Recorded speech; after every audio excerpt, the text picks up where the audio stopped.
The truth about why married women are often seen as the easiest prey is not a flattering subject. It is uncomfortable, filled with shadows, secrecy, and temptation. Yet it is precisely these subjects that philosophy, and especially Stoicism, must address. The Stoics did not close their eyes to human weakness. They examined it directly, asking not only what people do, but why they do it, and how we might rise above such impulses. To call married women the easiest prey may sound provocative, but beneath the phrase lies a deeper truth about longing, neglect, desire, and the failure to master oneself. At the heart of this truth is neglect. Many marriages begin with passion, with fire, with promises of forever. But as years pass, passion often gives way to routine. What was once thrilling becomes ordinary, and what once felt urgent becomes postponed. Married women often carry the invisible weight of family responsibilities, caring for children, managing households, balancing work with domestic life. In this burden, they can feel unseen. Their efforts are taken for granted. Their presence is assumed rather than celebrated. Slowly, quietly, they begin to starve, not of food or shelter, but of recognition, affection, and intimacy. A woman who feels invisible in her own home is vulnerable to the smallest gesture of attention from outside it. A compliment, a listening ear, a touch of curiosity, these things so simple can feel like water to someone parched. The second layer is the paradox of security. Marriage, by design, provides stability. There is comfort in knowing one has a partner, a household, a structure of belonging. But stability also dulls excitement.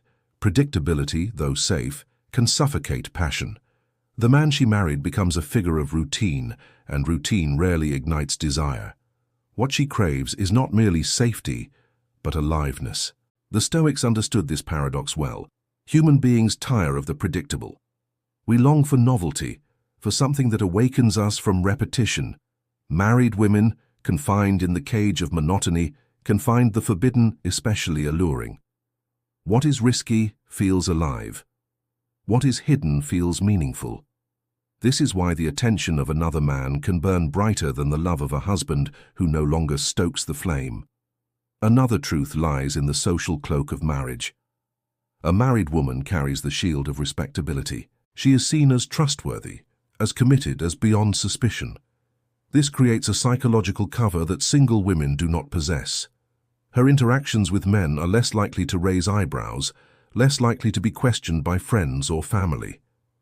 This cloak allows her to move in secrecy with less fear of being exposed, and predators, men who lack discipline, know this. They see in her not only a neglected heart, but also the opportunity for hidden indulgence. She is labeled prey not because she is weak, but because the structures around her make her easier to pursue without consequence. But here, the Stoic voice interrupts. Epictetus would remind us that the real prey is not the woman, but the man who allows himself to be ruled by his appetites. To seek another man's wife is not proof of strength or cunning. It is proof of enslavement. He is not in control of his desires. He is controlled by them. He mistakes his indulgence for power, but it is weakness disguised as conquest. A man who hunts for married women is not free. He is chained to lust, to secrecy, to self-deception. He believes he is clever, but he is, in truth, a captive of his own lack of discipline. The Stoics taught that the only true freedom is mastery over oneself. To act from impulse is slavery. To act from reason is liberty. The man who tempts a married woman believes he is exercising freedom, but he is merely enslaved to temptation. He sacrifices virtue for momentary pleasure, honor for secrecy, strength for indulgence. In doing so, he betrays not only the woman's husband, but himself. Marcus Aurelius would call such a man pitiable, for he has lost the one thing that truly matters, his integrity. And what of the woman? Is she not also responsible? Yes, she is. The Stoics never excused weakness in either sex. A woman who betrays her vows succumbs to the same enslavement of desire. Yet her craving is often born of neglect, of years of silence, of the erosion of passion in her marriage. This does not excuse her actions, but it helps explain them. She too is prey, but prey to her own longing for recognition. When another man sees her, compliments her, touches her with intention, she feels alive again. This craving for aliveness, combined with the cloak of respectability, makes her vulnerable to choices she may never have imagined making. But the Stoics warn us, to exploit another's weakness is to expose your own. To prey upon a married woman is not triumph, it is downfall. For you become entangled in secrecy, deception, and betrayal. The man who believes he has gained a prize has in truth gained chains.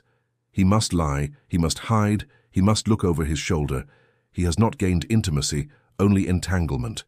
And entanglement is the opposite of freedom. Psychology supports this truth. Affairs are rarely born of strength, they are born of emptiness. Married women may be vulnerable to them not because they are immoral by nature, but because they are lonely, starved of passion, and hungry for affirmation. Men who pursue them are not conquerors, but enablers of that emptiness. Both find in each other a temporary escape, but both lose something far greater, the peace that comes from living with integrity.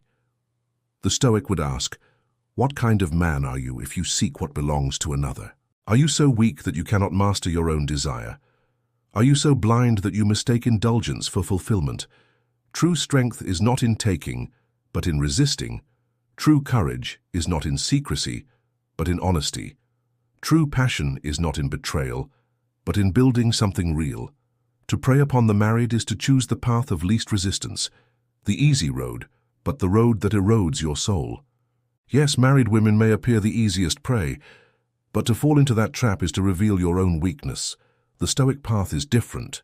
It teaches you to rise above temptation, to master your impulses, to choose virtue over vice. For the fleeting thrill of forbidden desire is nothing compared to the lasting peace of self-mastery. The truth, then, is not about women alone. It is about all human beings who seek outside what they should cultivate within. Married women crave recognition, passion, attention. Men who pursue them crave conquest, validation, pleasure. Both are seeking in the shadows what they have failed to build in the light. The Stoic reminds us that the solution is not in indulgence, but in discipline.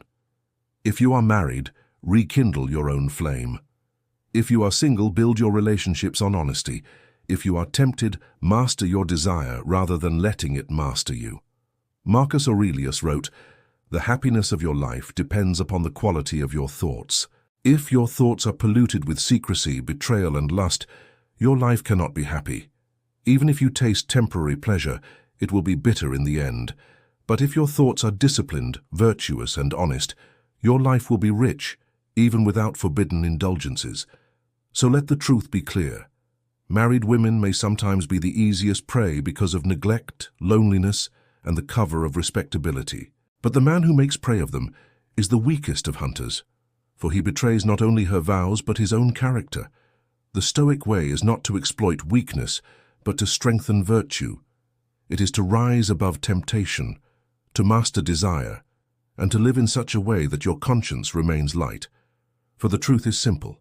The easiest prey often ensnares the weakest hunter, and no man who seeks greatness can afford to be caught in such a trap.